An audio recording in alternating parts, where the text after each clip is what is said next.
I went down to a store down the street called Samurai Comics. Kind of just went there looking for like nerd stuff, posters for my room, things like that. And I found these little Godzilla thingies. I don't know if you could see that, but it's kind of like a bag clip series. And he's also the theme of our video. I want to talk about Godzilla.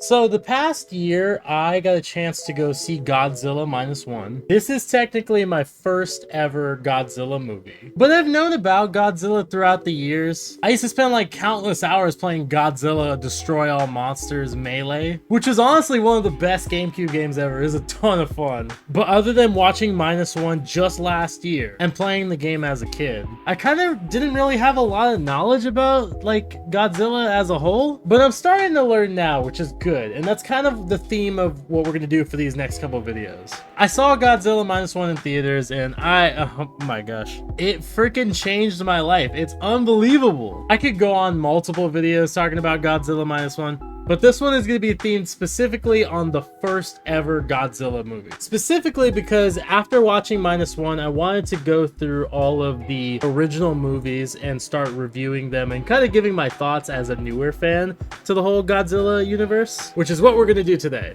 Wait, hold on. I want to open this. Okay, I don't know what's in here. I'm going to just pull it out. Wait, hold on. Oh. Whoa! Okay, that's freaking awesome. Are you kidding me? Look at that. It's freaking adorable. I don't know if you can tell, but the color pops really well in person. That's freaking sick. I love that. But yeah, let's stay on topic.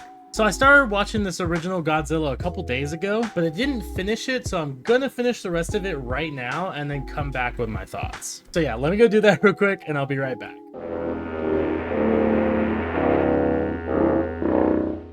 Okay, I am back. Quickly, before I forget, one of the biggest things that I wanted to take away from watching the original Godzilla is just the amount of respect that Godzilla -1 pays to this film. It's insane. There are so many shots in Godzilla -1 that 1000% pay respect to this original film. Let's go ahead and analyze the film. I'm very excited to talk about this because this was something else. I love it.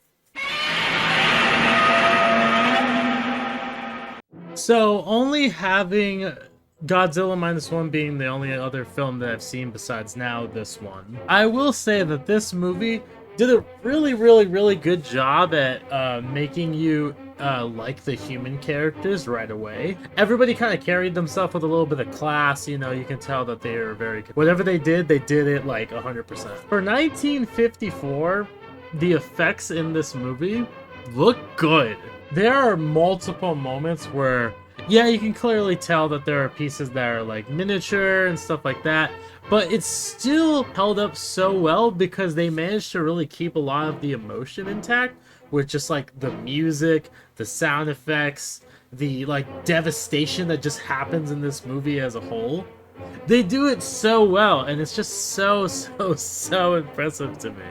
Like, I really can't wrap my head around just how good this movie was. So I want to start analyzing some of my favorite characters from this movie real quick to just kind of highlight their best points and just kind of, you know, share what I like the most about them.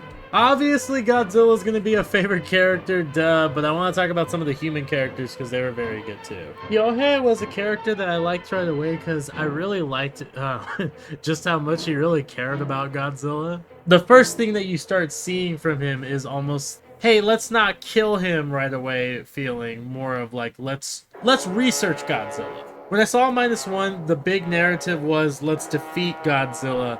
But there's a little bit of a different emotion in this one with this character.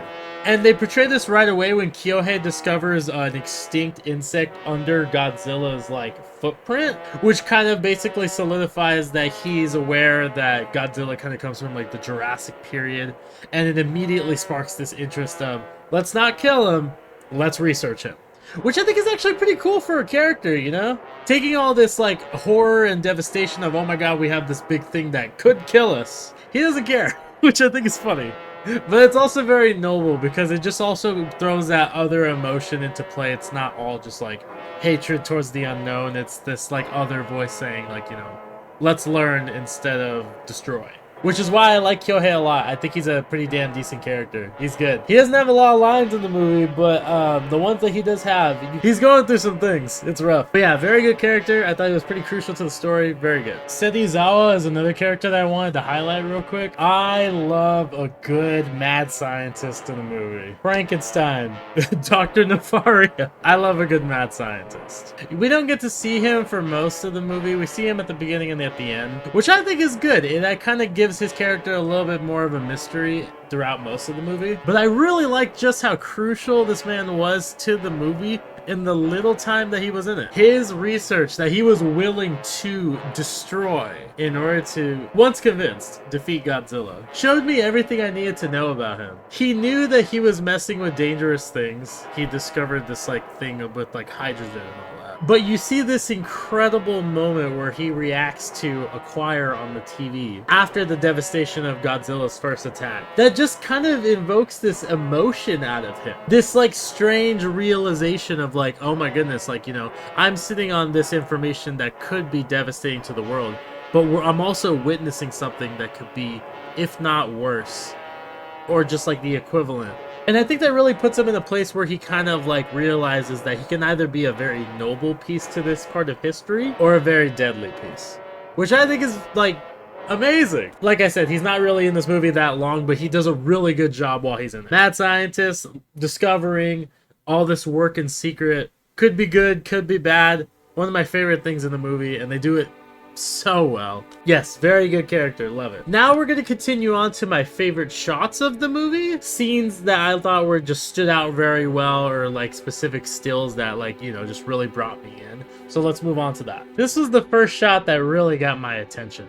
We were not aware what was causing this much destruction, but they throw you in head first into the emotion that comes from this attack. Especially with this character right here, when he was crying out for his mom. I couldn't handle it. I was oh my god, I was losing my mind. I'm not gonna sit here and keep on going, wow, they weren't capable of making such good movies in the past. It's just very, very cool to me. Oh man, where do I even begin?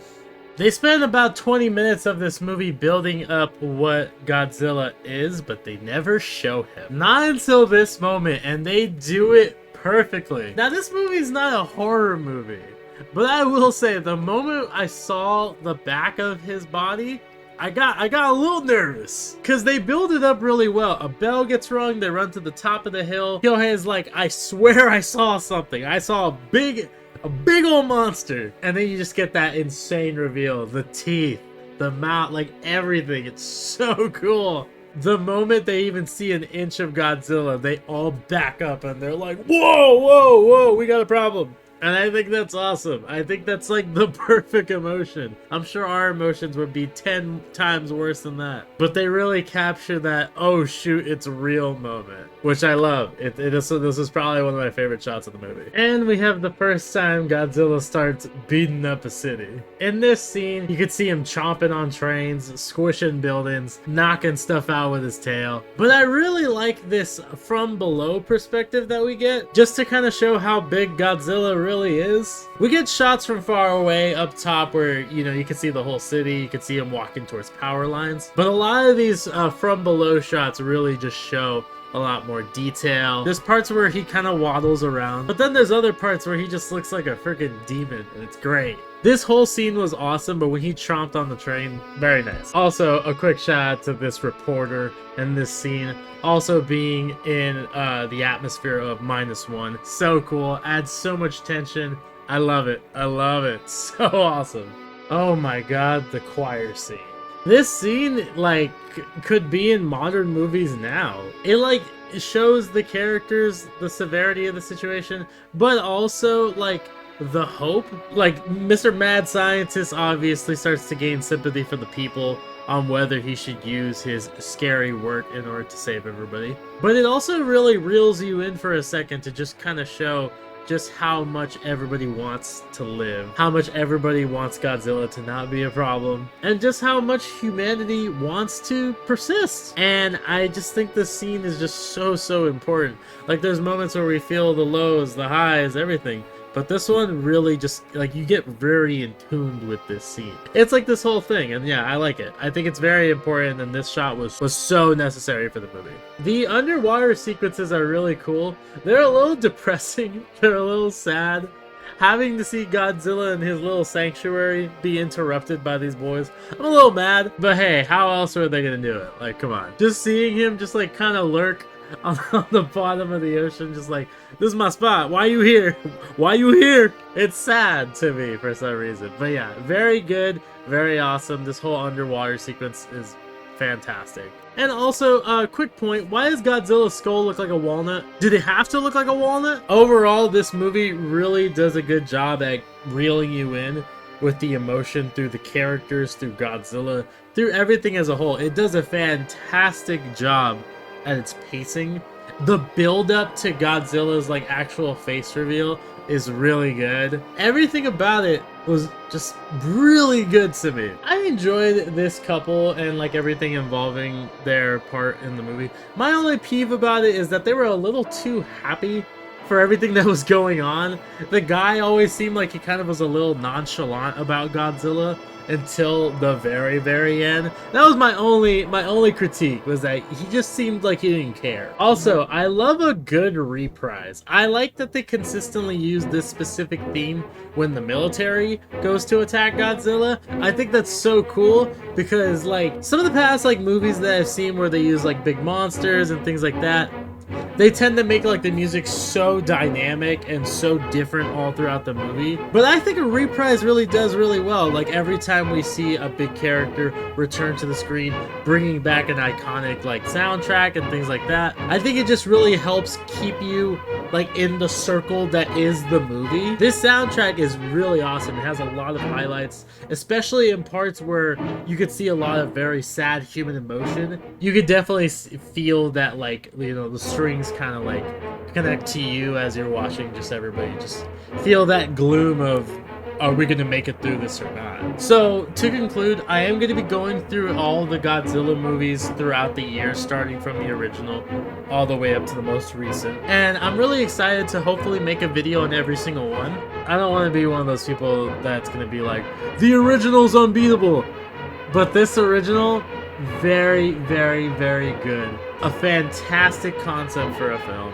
And for it to be the creator of this incredible monster that we know now, they just knocked this movie completely out of the park. If I were to rank this movie out of 10, I would give it a solid 10. It is a 10. Not a 9.9, not a 9.8. It is a solid 10. It was very entertaining to watch. It kept me very reeled in the entire time. Every scene was really cool. It was just something very special. And I could definitely see this being like a comfort film for me soon. And I'm really excited to see where it goes, because if this is the beginning, I'm sure the following Godzilla movies will have something awesome to offer. So yeah, that is my review of the original 1954 Gojira movie. Let me know any other thoughts you have about the movie, if you either disagree about this one not being as good or things like that. And I'm really excited because -1 was such a phenomenal film, but I'm also glad I went into the original movie with the same amount of enthusiasm, because that shows to me that I will go into each movie with a very open eye. And also, I'm very excited to open the other two of these little bag clips.